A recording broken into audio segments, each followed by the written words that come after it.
Hello, everyone. I'm John Horrigan, and welcome to More to the Picture Than Meets the Eye, Behind the Lens with legendary sports photographer Steve Babineau. And if you don't know Babs, nearly 50 years of sports photography in the National Hockey League, the World Hockey Association, Major League Baseball, the National Basketball Association, rock and roll acts like Pearl Jam, Neil Young. And in this edition, we're going to talk about TV Westerns, namely the Westerns Maverick, put out by Warner Brothers, as well as Lawman. So, Babs, first of all, welcome. How you doing? Doing okay, bud. Good to see you again.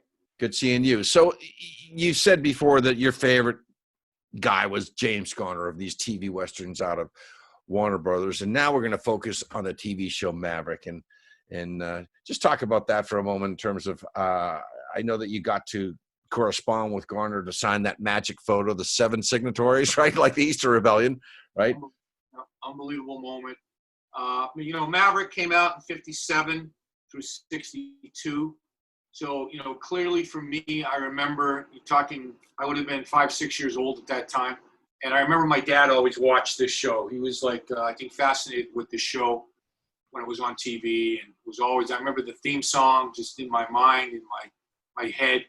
So, it was always something to sit there on the sofa or on the floor and watch this show.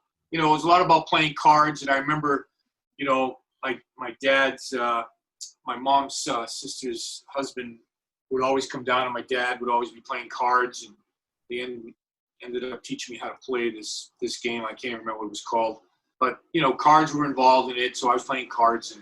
But I mean, here was this guy, James Garner, a handsome guy, tall guy. It wasn't a show about shooting somebody or like a gunfight thing, and it was always like he'd figure a way out of it. You know what I mean? He'd figure a game plan to be accused of something or other, and he would always try to find the peaceful solution to the problem. And always the barmaids or whatever in the movie and the shows, or if there was a female actress that was a secondary star or whatever, there was always that affection there going on with him. And so, that was vividly implanted in my mind. And then all of a sudden I saw this other character showing up, Brother Bart. Brother Bart Maverick showed up, and Jack Kelly did that. That would be Garner there again. But Brother Bart shows up, and same thing. He's a poker player. He's a card player, rolling in towns, playing cards. And, there were episodes that had Kelly and Garner together in the beginning just to kind of introduce Brother Bart. And then next thing you know, Brother Bart started to have his own single episodes. And but at that time frame, Garner was having some contract squabbles with Warner Brothers. And I think the opportunity for him to branch out and get into movies and get out of the television scenario, I think showed him a green light to look at that option. And he kind of left the show after I believe it was in the middle of season 3, in that era right there, the start of season 3. He left the show, and Kelly took over as Brother Bart. And if you really look at the history of the 5 seasons of Maverick, Jack Kelly did more episodes than James Garner. Wow. So, it's kind of thought that James Garner is the main Maverick. And I think I understand the reason why that is because it probably didn't have the ratings going forward with Jack Kelly all by himself. Maybe there was other shows out there in competition, Western shows out there. But I know for a fact that when the show went off the air and then it went into syndication and new TV channels were opening up, like up in our area, TV 38, Channel 56 and stuff like that popped up, that these new TV stations around the country were given the option to pick up the Maverick series. And they were offered all 5 seasons, but 5 seasons would represent 5 years of broadcasting. And I don't think that this TV stations wanted to take that risk in committing to 5 seasons. So what they did in the area where we live is they only took the first 2 seasons. So what does that mean? That means that the first 2 seasons that go into syndication to a new audience only see really James Garner and only a few episodes of Jack Kelly.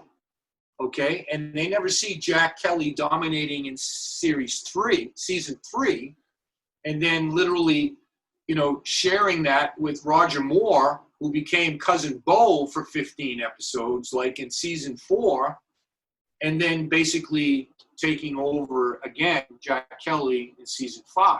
So, and then in other words, I saw that in my youth when it went into syndication, when RTV 38 and Channel 56 came on board up in the Boston area.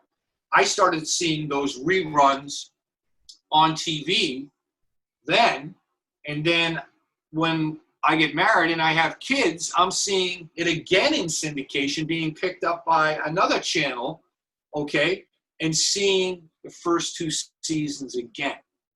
So then when Mel Gibson does his Maverick movie, who's in the Maverick movie with Mel Gibson? James Garner. Okay, so I'm not saying James Garner doesn't deserve to be called Mr. Maverick, okay, but on paper, when you're looking at 5 years of shows, Jack Kelly played more episodes. And when Kelly came in after you said Garner left due to a contract dispute, their main sponsor was Kaiser Aluminum. And meanwhile, Kelly had developed a following of female fans, but Kaiser was furious. What did they say?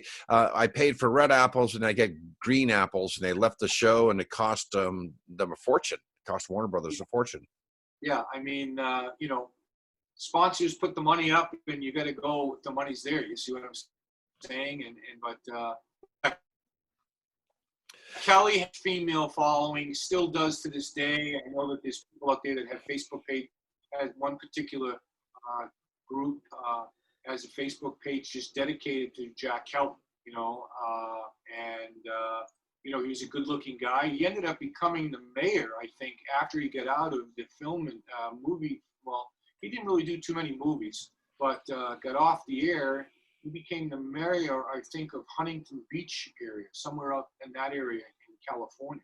And, he did a couple, I think he had a game show for a little bit of time, but he did a couple of movies. But again, good looking guy, and had the same style of acting in a roundabout way that James Garner had. I don't really want to take the gun out, you know what I mean? Let's talk about it. And finagle his way out of it somehow without having to, I think back and I really don't even think I've ever seen either one of those guys shoot somebody, you know what I mean? Sure. I've never shot somebody. So, but there were professional poker players in the West hanging out in the mining towns, trying to take the money away from drunken miners who had just gotten paid when they brought in their gold or their silver or their gemstones, and they were card sharks. Yep. So I mean, the studio attempted, or they what they did is, after Garner had left, they brought in Roger Moore. Roger Moore as Cousin Bo from England comes over, and he has the same genre. He's like a gambler, a wine or diner, and very attractive, and he did 15 episodes, if I remember correctly. He did 15 episodes, and then, but he was starting to be given the opportunity to do movies too, movies and films. And he chose to leave the studio, after 15. But he had also done a Warner Brothers show called The Alaskans, which was about, the Klondike era. And he was actually the main guy in that show. But it only lasted, I think it lasted about a year. I think it only lasted about a year. 1959 to 1960 it lasted. But again, it was a different genre, different style, but it was kind of cool. It's kind of cool, and there's really only 5 of those episodes that have survived that ended up getting out onto the collector market. So I don't know. I remember reading once. I thought Warner Brothers had a fire on their back lot at one time, and I think some stuff was lost. But the 5 episodes that got out into, I think they were transferred from 16 millimeter reels to VHS, and then VHS into DVD. And I would love to see more episodes of that, but I think there's only 5 out there. And of course, he went on to the James Bond 007 role. Yep. I mean, for me, collecting publicity stills and seeing these publicity stills and just seeing the photography that was taken by these unbelievable photographers back in the day, really adds another dimension to my collectability. Not only do I like the show, but to get a pretty cool photo of the main actor or secondary actor or a setup photo, like the famous Warner Brother Cowboys on the back lot. I mean, that's like taking a team picture of the Boston Bruins as far as I'm concerned. Right, you know what I mean? Sure, yeah. And to be able to get those guys, look at this shot. They're reading the script. This is probably the photographer just there, and all of a sudden, they were probably getting ready to do something, and Kelly picks up the script, and bang, they're laughing about something, obviously, in the script, and it's a magic photo. It's a great photo, and you can see the offset in the uniform, the outfits. Garner seemed to always wear the dark black. I'm assuming that was black, and Kelly wore the gray. Light gray, light hat. So they didn't clash, and just cool television, I think. Absolutely. And I like this one here, staring down both barrels, double-barreled action here. Yeah, again, he wasn't a guy that was shooting people on Main Street, you know what I'm saying? So this is kind of, I'll say an odd photo for him, but he's probably pointing those guns at and saying, you cheated in a card game. Right. And he pulled on him, so. But he didn't have a double holster. He carried one holster. He only had one gun. Right. This is Robert. This is Colbert, who they brought in. They attempted if you look here, he's basically wearing James Garner's garb. He looks like James Garner. Yeah, and that's exactly what I think the studio thought. They weren't going to say it was James Garner, Brett Maverick, but they was going to say that it was a brother. Obviously, to me, a younger brother. And but he was coming in to work opposite Jack Kelly, to fill that void. And I believe, I'm not 100% sure on this, but I believe he did one episode with Kelly for the introduction of who he was, and then he did one other episode by himself, and then that was it. He only did 2 episodes. But he went on, Robert Colbert went on to perform in the Time Tunnel. He was in the Time Tunnel, the guy traveling through the time machine. And that was a very successful show. But I got a chance to meet him and at a show, and I went up to his table, and he only had 2 or 3 photos of himself from Maverick to sign, had photos of himself, a lot of photos of himself from the Time Tunnel. And, I told him if he got a second, he got a break, come over to my table. And I turned on my computer, and literally I probably had 35 publicity photos of him from Maverick. Wow. And some of these things that, he would remember of taking the picture, but never saw a hard copy of the picture. And, he gave me his address, and, I ended up sending him some files of that. The same thing happened with Sugarfoot Will Hutchins. I met Will Hutchins, Sugarfoot. He only had 5 pictures on his table, and when he sat down for breakfast with me, I showed him 83 pictures of himself for Sugarfoot. Wow. So I ended up, giving him a lot of files so that he could, make his own 8x10s if he wanted to, or come to me and I would make them up for him. So, so the guys, they didn't get everything, and I'm in a position to help them out, so that's what I did. That's great. And so just to repeat, then we had Colbert was Brent, then Roger Moore was Bo, and then Bart, Maverick, and Jack Kelly. Bart is Jack Kelly, and Brett is James Garner. Great. Now Colbert, is that how you say his last name? Colbert. Colbert. Colbert. It was Okay. Colbert. So wasn't he dropped from the show and they didn't even tell him?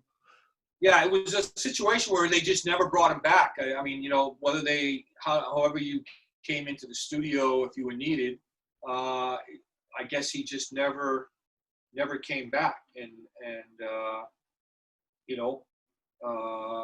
Colbert, he came in my notes here, he came in season 4, and he lasted 2 shows.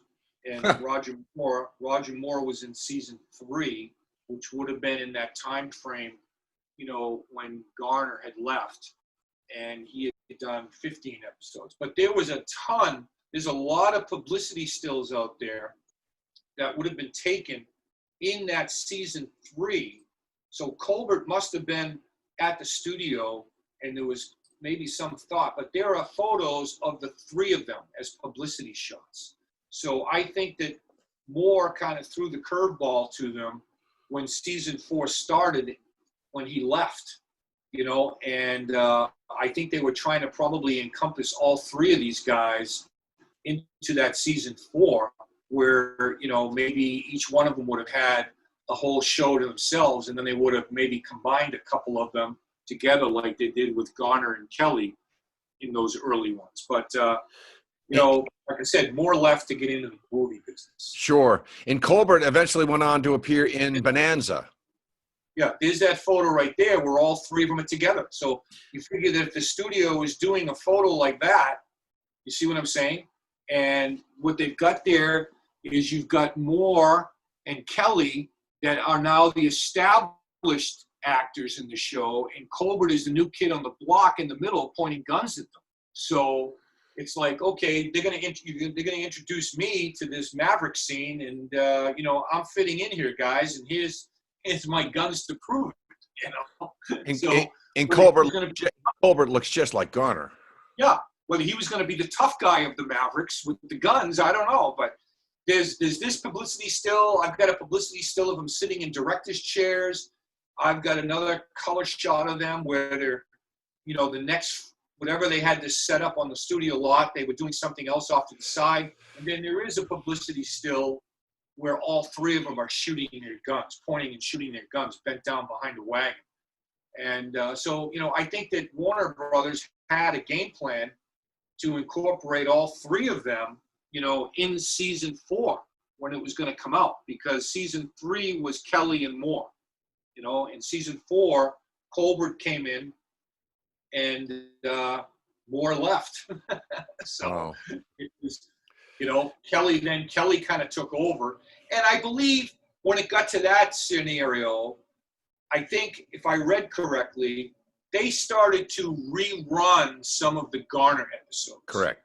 Back down the road. So people were seeing Garner, even though it wasn't being filmed or it already had been filmed. He was popping up.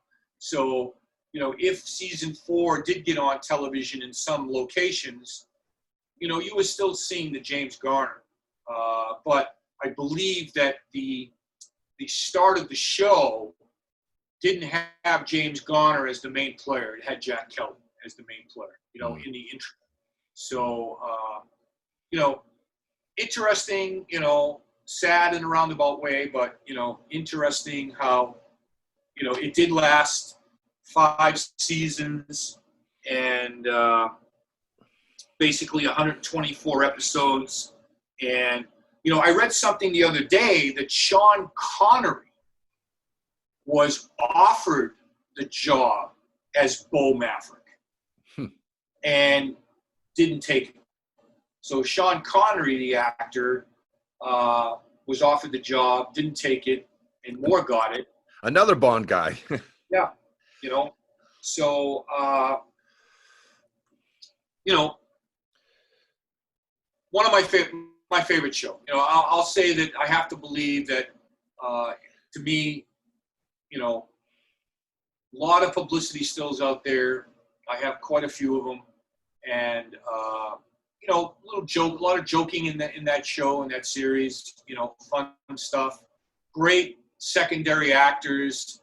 You know, I think of Kathleen Crowley, very attractive lady that played different characters in that show through it.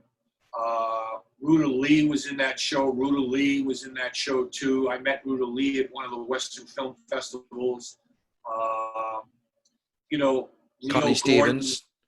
Yeah, Connie Stevens. I remember going up to Connie Stevens' table, and I have a publicity photo where she's in a bathtub, one of those big metal bathtubs with soap suds all the way up to her neck. And James Garner is behind her in this publicity photo. And I swear she said to me, I was like 18, 19 years old in that photograph. Wow. And here's James Garner. So when I put that down in front of her, it brought back a lot of memories. I mean, that's what I'm saying. I have these images, when I put them down in front of some of these actors now, you know, they may not have ever seen that in a hard copy. And I had that firsthand happen to me when I went up to Adam West, Batman, at a Comic-Con show. And here's all these people lined up to get, you know, his autograph in Batman costumes, carrying Batmobiles, carrying Batman 8x10s and everything. And I'm waiting in line, and I go up to Adam West, and I put down in front of him an 8x10 photograph of him in Maverick, okay, where the two brothers are playing cards on the table, and he is standing in the middle looking down on their cards. And I put it down, and he picked it up, and he sat back in his chair, and he looked at me, and he said, "This is refreshing." And I said, "Huh?" He said, "You are the only person that has come up to me, and I'm going to say in years, with a picture other than Batman." And I, you know, knowing me, I had a copy of that picture, a second copy, and I gave it to him. And so to get that signed by him as part of my Maverick collection is pretty awesome. That is cool. Babs, we got 10 minutes left. Let's talk about Lawman now. ABC from 1958 to 1962. 1958 to 1962. It's a story about a new marshal coming to town.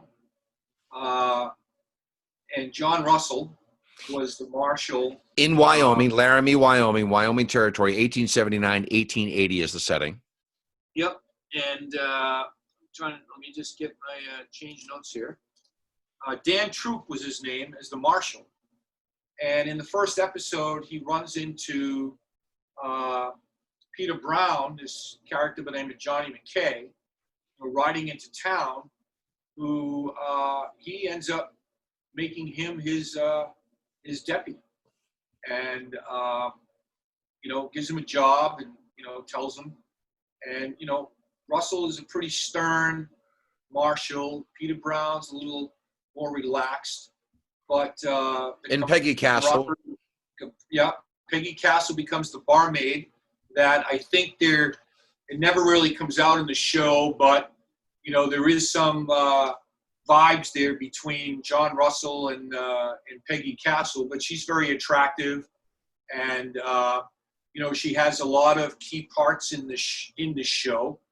And everybody seems to, you know, gather in her establishment, you know what I mean? And so very, very firm on John Russell's side, you know, and he would go out and sometimes and travel and hunt or look for outlaws and leave Peter Brown as the deputy in charge, and then, you know, maybe there might be another incident in the town that all of a sudden it changes to Peter Brown solving the problem in the town, and then John Russell just running back in. Okay, but you know, again, on that back lot and at Warner Brothers Studio, the famous marshal's office there they are coming out of the saloon.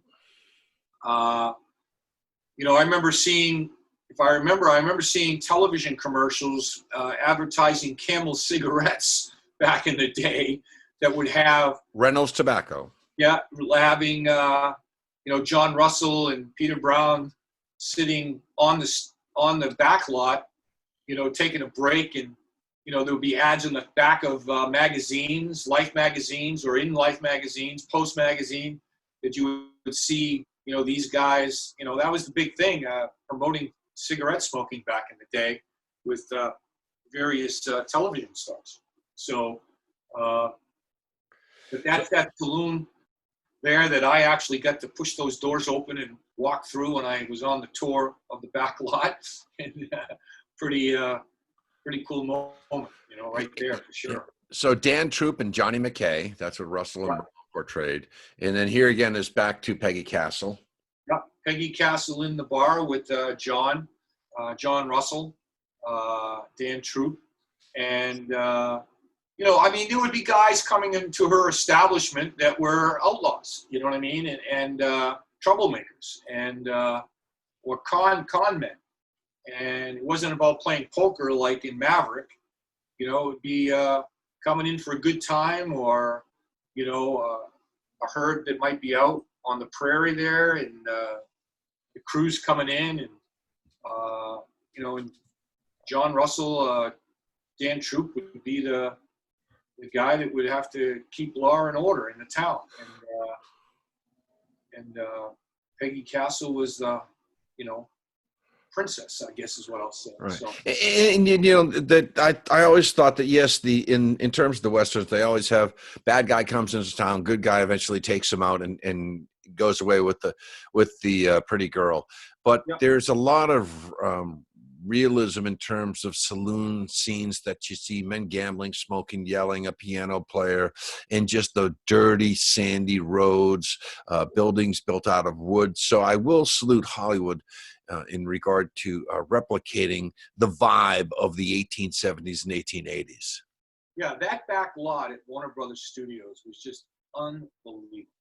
It was just unbelievable. And to think, you know, I've read up on this, that you may have one episode of Maverick being filmed in, you know, this particular area of the town, and at the same time frame in another area of the town, there may be Cheyenne or the Lawman. You know, if there was a bar scene, they may be filming that in the bar, which is totally enclosed, but they're doing another scene down on Main Street, further down, you know, where the corral is or the bank is, and they would be filming, you know, 2 episodes at the same time. Wow. And you know, that's unbelievable. That's unbelievable. You know, and I mean, I wish I had that painting that's on that wall there in my collection. That would be pretty awesome to have that painting. Peggy's yeah. But I mean, I saw that firsthand when I walked into that bar. It was still hanging behind the bar. Really? So you actually saw that? Wow. Wow. I guess my only taste of Western culture was Tombstone, Arizona, which I loved. And just going down there and seeing it firsthand, and things fading, you know, over 140 years ago. And it's truly amazing. So, but road trip to get that photograph signed down in Kanab, Utah. You know, like I said, Kanab is the Hollywood of the Westerns. And, you know, we drove around, my buddy and I, we drove around through Zion Canyon, Bryce Canyon. And, you know, when I went, we actually stayed in Kanab one night, and we stayed in this hotel, I'll call it. It was a huge house, multiple levels, rooms inside of it. And outside were all these like cottages, cabins, cottages that were outside. And they all had names: John Wayne, Randolph Scott, James Garner. And literally, that's where these actors stayed, because downtown Kanab became the media home for the film crews. And just unbelievable to see that firsthand. And everybody in that town ended up working for the movie industry when they came, because they needed cattle, they needed wagons, they needed extras. I remember seeing, I think in a Life magazine, it was the mayor of that particular town who was dressed up like an outlaw or something like that. And, you know, just so unbelievable history out there, unbelievable history. And I never thought that it was bringing people in from the surrounding towns, and they were actually getting employed by the film industries. That's amazing. They needed cattle, they needed wagons, they needed horses in some of these scenes. You know, you see some of these scenes when all of a sudden, you know, you have 50 Indians coming down the hill on horses, and you needed people. You know, what are you going to do?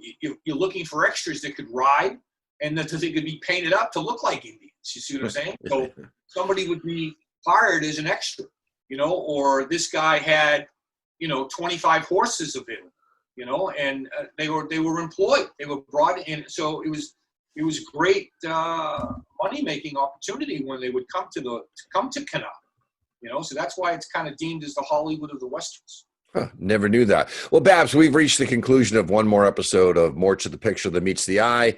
In this edition, it was Maverick and Lawman.